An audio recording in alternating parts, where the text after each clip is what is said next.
Welcome to RSSDI 2020. I am Dr. Sanjay Kamle, and on behalf of VOCAD RSSDI TV 2020, I welcome you all. I am glad to have with us today a renowned endocrinologist from Orissa, Dr. Sunil Kumar Kota. Dr. Kota is a consultant diabetologist at the Diabetes and Endocrine Clinic, Behrampur, Orissa. Welcome, Dr. Kota, to the show. Based on your recent talk in RSSDI, we would like to know how common is diabetic kidney disease in patients with diabetes mellitus? Yes, actually, one of the very common microvascular complication is renal involvement in type 2 diabetes, and overall it is stated that it occurs in around 40% of people with type 2 diabetes, and this one of the very common risk factors being uncontrolled blood sugars, and on top of that, if there is presence of hypertension, dyslipidemia, smoking, these all conditions try to increase the occurrence of kidney disorders among type 2 diabetes. Therefore, our goal has been to reduce the kidney outcomes in type 2 diabetic patients with drugs which can actually help them. Okay. Sir, SGLT2 inhibitors, due to their unique mechanisms of action, they have a range of effects that may translate into their potential benefits, which have been shown in the trials. And now with the Credence trial coming out in 2019 and the DAPA-CKD trial, which is out in late 20s, so that has still further established their roles. So based on these two results of these trials, we would like to know, are the SGLT2 inhibitors ready now for the prime time in CKD patients? Absolutely. Because of the pleiotropic benefits, it is stated that they would be having positive beneficial effects on pumps, pipes, and filters. And there are a number of mechanisms which are proposed, like by blocking the glucose influx into the proximal convoluted tubules, they reduce the subsequent inflammatory and fibrotic damage.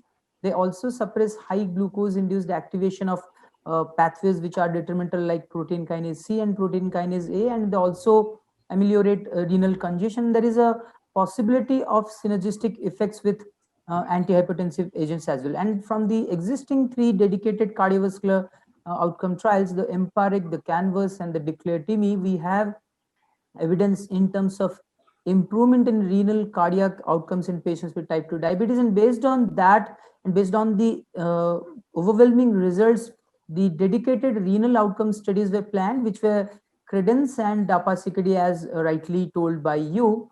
And both of them have used chronic kidney disease patients. Canagliflozin has used type 2 diabetic patients with chronic kidney disease, where an estimated GFR of 30 to 90 ml per minute per 1.73 meters square of body surface area, in association with albuminuria, which is defined as albumin to creatinine ratio that is somewhere between 300 to 5,000 milligram per kg. And there were some pre-specified primary outcomes, which was the composite of end-stage renal disease, which was defined as dialysis, renal transplantation, or a sustained EGFR, estimated EGFR of less than 15, a doubling of the serum creatinine level, or death attributed to renal or cardiovascular causes. And you can see it was stopped early because of the wonderful encouraging results. And after a median follow-up of 2.62 years, there was a 30% lower chances of primary outcome in the canagliflozin group. But apart from that, there was a 32% lowering of the relative risk of renal specific composite of end-stage renal disease, a doubling of serum creatinine, or death from renal causes. And again, on top of this, the relative risk of end-stage renal disease was reduced by 32%. And there were improvement in cardiac outcomes as well. It was stated that a significant 20% lowering of cardiovascular death, myocardial infarction, or stroke, and at the same time, there was a 39% reduced hospitalization for heart failure. In fact, there was no increase in occurrences of amputation or fracture between the canagliflozin and the placebo arm. And if you look at the DAPA-CKD, which was trying to look at its impact in patients having chronic kidney disease, GFR between 25 to 75, and the ACR between 200 to 5,000 milligram per gram. And on top of that, patients with or without type 2 diabetes were included.